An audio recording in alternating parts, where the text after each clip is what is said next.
YouTube, Capital G here, checking out this awesome new Dragonmaid fusion monster that just got revealed. This is Dragonmaid Straw, and if it wasn't obvious, this is the dragon form of House Dragonmaid. Obviously, the Dragonmaid monsters all have like their dragon forms, and then they have their maid forms, so this was kind of like the last piece to the puzzle. She is a light dragon fusion monster, level 10, 3,500 attack. That is, that's a big girl right there. 2,000 defense. Now her summoning conditions or her materials are 1 Dragonmaid monster plus 1 level 5 or higher dragon monster. It's almost identical to House Dragonmaid. The only difference is you have to have a level 5 specifically when it comes to that dragon. I don't think it's going to be a problem, honestly. Your first and your second effects are both hard once per turn. First effect, during the standby phase, you can special summon 1 level 9 or lower Dragonmaid monster from your hand or graveyard. Second effect, when an opponent's card or effect is activated, this is a quick effect, you can negate that activation, and if you do destroy it, then return this card to the extra deck, and if you do, special summon 1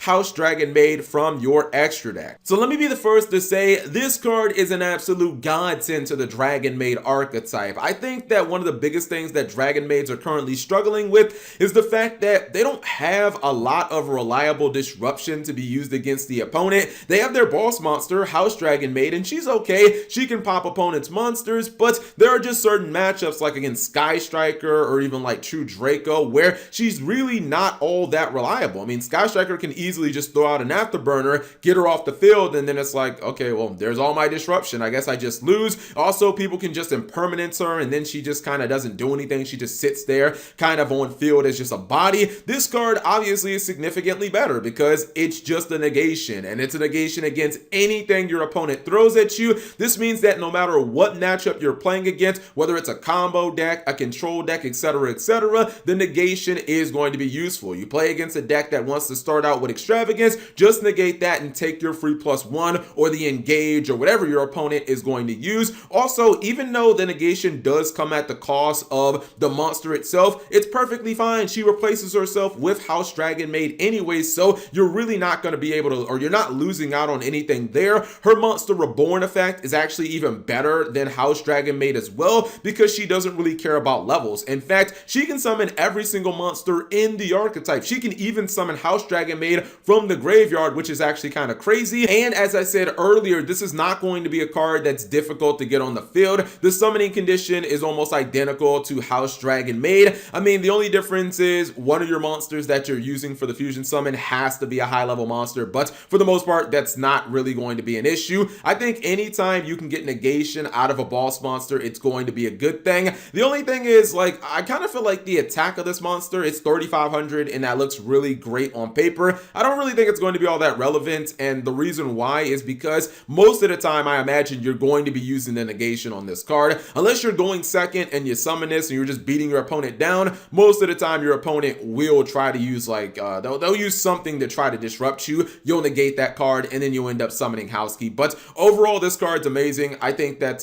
you could probably just run like 2 copies of it because it does go back to the extra deck, but it's a really great card overall, and it definitely is going to benefit the Dragonmaid archetype. Now they actually have some solid go first plays. Anyways, whatever you guys think of Dragonmaids or Dragonmaid Shroud, leave it in the comment section below. Thank you guys for watching. As always, subscribe if you have not already, and turn on that notification bell for daily videos.